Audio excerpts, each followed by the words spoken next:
आज के वीडियो में हम आपको 5 ऐसी आदतें के बारे में बताएंगे जो यदि आप अपने जीवन में अपनाते हैं तो आपका जो माइंड है वह चट्टान की तरह मजबूत होगा और जितनी भी मानसिक परेशानियां जो साइकोलॉजिकल प्रॉब्लम्स है वो आपसे कोसों दूर रहेगी। दोस्तों, सबसे पहली जो आदत है वो है नेगेटिव थॉट्स पर रिएक्ट करना। हम अक्सर जो छोटे छोटे नेगेटिव थॉट्स पर रिएक्ट करने लग जाते हैं वो हमारे लिए मुसीबत बन जाता है। दुनिया में ऐसा कोई भी व्यक्ति नहीं होगा जिसके दिमाग में हर तरह के विचार नहीं आते। उनके दिमाग में हर तरह के थॉट्स आते हैं, पॉजिटिव भी और नेगेटिव भी। लेकिन हम नेगेटिव थॉट्स के ऊपर रिएक्ट करना शुरू कर देते हैं। उदाहरण के तौर पर मान लीजिए कि मेरे दिमाग के अंदर थॉट आया कि अगर मैं रास्ते पर जाऊंगा, अगर मैं ट्रेन में जाऊंगा, अगर मैं बस में जाऊंगा, अगर मैं फ्लाइट में जाऊंगा तो मेरे साथ कुछ हो जाएगा, मुझे हार्ट अटैक आ जाएगा या कुछ हो जाएगा, मैं मर जाऊंगा। और उसके चक्कर में मैं गया ही नहीं। इस चीज को बोलते हैं एस्केप करना। जैसे ही मैं एस्केप कर लेता हूं तो मेरा मन इस बात को स्वीकार कर लेता है कि आप गए नहीं, इसलिए आप बचे हुए हो। अगर आप चले जाते तो आपके साथ में कुछ ना कुछ तो पक्का होता। लोग मुझे कहते हैं कि सर, हम अपने आप को समझाने की बहुत कोशिश करते हैं लेकिन मन मानता ही नहीं है। मन इसलिए नहीं मानता क्योंकि हमने नेगेटिव थॉट के ऊपर रिएक्ट कर दिया है, हमने एस्केप कर लिया। तो हमारा मन जो है वह उस बात को स्वीकार करता है।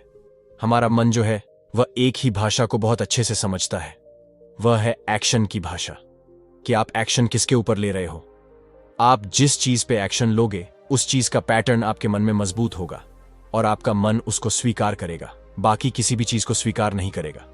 ये जो पहली आदत है, एस्केप करने की आदत, हमें इस आदत को त्यागना होगा। हमें एक्सपोजर बढ़ाना होगा।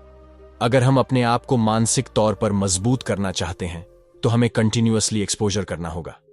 जहां जहां हमने अपने मन में यह थॉट बना रखा है कि अगर वहां जाऊंगा तो कुछ हो जाएगा, तो हमें उन सब चीजों के प्रति अपने एक्सपोजर को बढ़ाना होगा।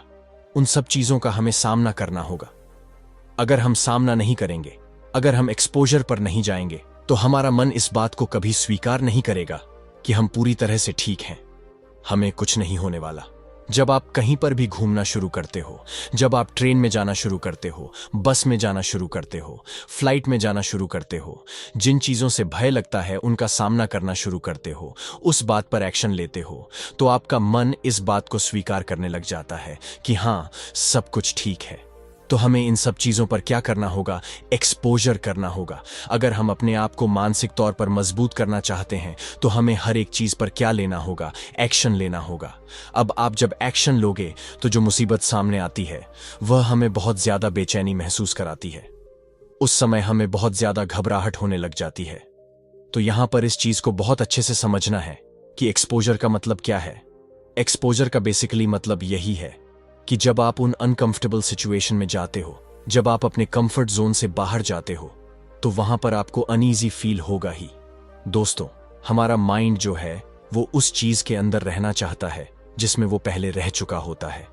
अब आपका जो कंफर्ट जोन होता है उसके अंदर आपका माइंड पहले से रह चुका होता है। तो आपका माइंड कहता है कि क्यों ऐसे अनकंफर्टेबल जोन में जा रहे हो, आप तो उस कंफर्ट जोन में रहो, कोई दिक्कत नहीं। माइंड जो है वह एनर्जी को कंज्यूम नहीं करना चाहता, एनर्जी स्टोर करना चाहता है। तो वह कहता है कि जिस पाथ पर पहले चल चुके हो उसी पाथ पर रहो।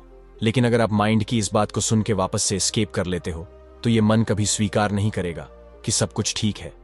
तो जब आप एक्सपोजर पे जाओगे तो उस समय घबराहट होगी, बेचैनी भी होगी। जैसे ही आप 2 से 3 सप्ताह तक कंटिन्यूअस एक्सपोजर पर जाते हो, आपकी बॉडी के अंदर एडिक्टिव साइकिल शुरू हो जाता है। एडिक्टिव साइकिल का मतलब क्या है? आप अगर उस सिचुएशन में जाते हो तो आपको उतनी घबराहट नहीं होगी। मान लीजिए कि फर्स्ट टाइम में आपको 100% घबराहट हुई है तो अब आपको 90% घबराहट होगी, पर उसके बाद आपको 80% होगी और इस प्रकार आपका घबराहट दूर होता जाएगा। हमारे अंदर अडेप्ट साइकिल भी शुरू हो जाता है। अक्सर बहुत सारे जो लोग हैं वो ये कंप्लेन करते रहते हैं कि हमारे घर वाले हैं जो हमारे बारे में नेगेटिव सोचते रहते हैं, हम चाहे उनके लिए कितना ही अच्छा कर दें। हमारे ऑफिस वाले हैं वो हमारे बारे में नेगेटिव सोचते रहते हैं।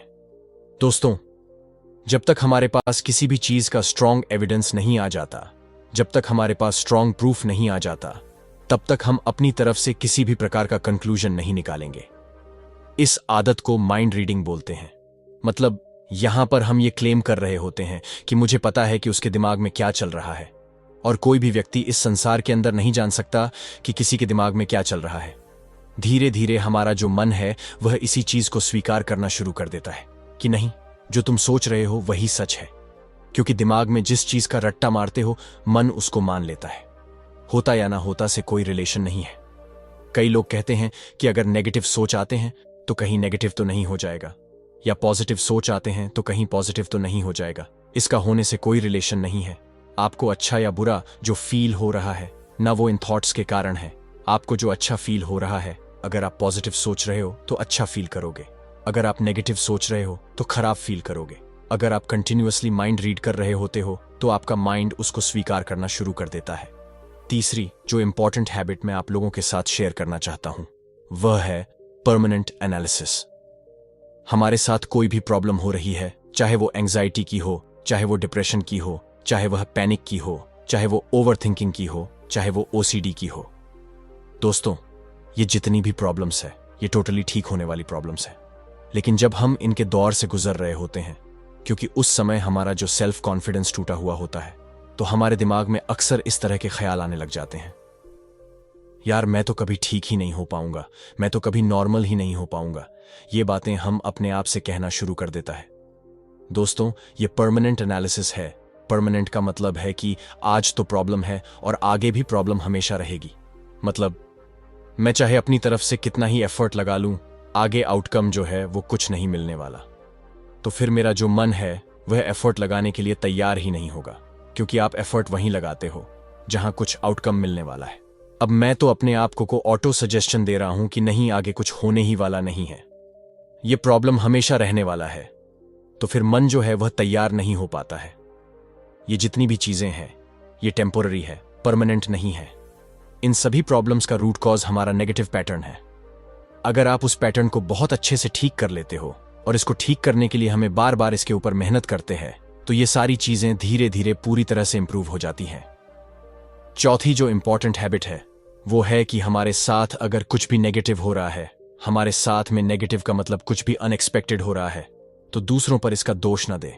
मैं अगर पर्सनल एनालिसिस कर लेता हूं, इस सिचुएशन में जानबूझ के मेरे साथ यह किया गया है, कुछ लोग जानबूझ के मुझे परेशान कर रहे हैं। ये दोस्तों एक प्रकार का पर्सनल एनालिसिस है। ये हमें बहुत ही खराब फील करवाता है। ये हमारी जो प्रॉब्लम्स है उसको परमानेंट एक्सप्लेनेशन के अंदर ला देता है। तो ये पर्सनल एनालिसिस हम नहीं करेंगे, यहां पर हम सिचुएशनल एनालिसिस करेंगे। सिचुएशन के अकॉर्डिंग हम यहां पर एनालिसिस करेंगे कि ठीक है, कुछ सिचुएशंस हुई होगी जिसकी वजह से ऐसा हुआ, बाकी मैं भी अपनी तरफ से पूरे एफर्ट लगा रहा हूं। सब लोग अपनी तरफ से पूरे एफर्ट लगा रहे हैं। हो सकता है जो मेरी लर्निंग के अंदर कहीं ना कहीं कुछ प्रॉब्लम है जिसकी वजह से यह प्रॉब्लम क्रिएट हो रही है, तो मुझे मेरी लर्निंग सुधारने की जरूरत है। ठीक है, अगली बार और अच्छे से लर्न किया जाएगा और अच्छे से चीजों को किया जाएगा। मतलब हम हर सिचुएशन के अंदर सिचुएशनल एनालिसिस देंगे, चाहे कितना भी नेगेटिव क्यों ना हो। पांचवी जो आदत है कि दूसरों के जो भी एक्सपीरियंस है, दूसरों के जो नेगेटिव एक्सपीरियंस हैं, हम उसको अपने ऊपर जनरलाइज ना करें। या हमारे ही जो पास्ट के नेगेटिव एक्सपीरियंस है, हमारे साथ में कुछ भी हुआ हो, हम उन परिणामों को, उन नकारात्मक परिणामों को अपने वर्तमान पर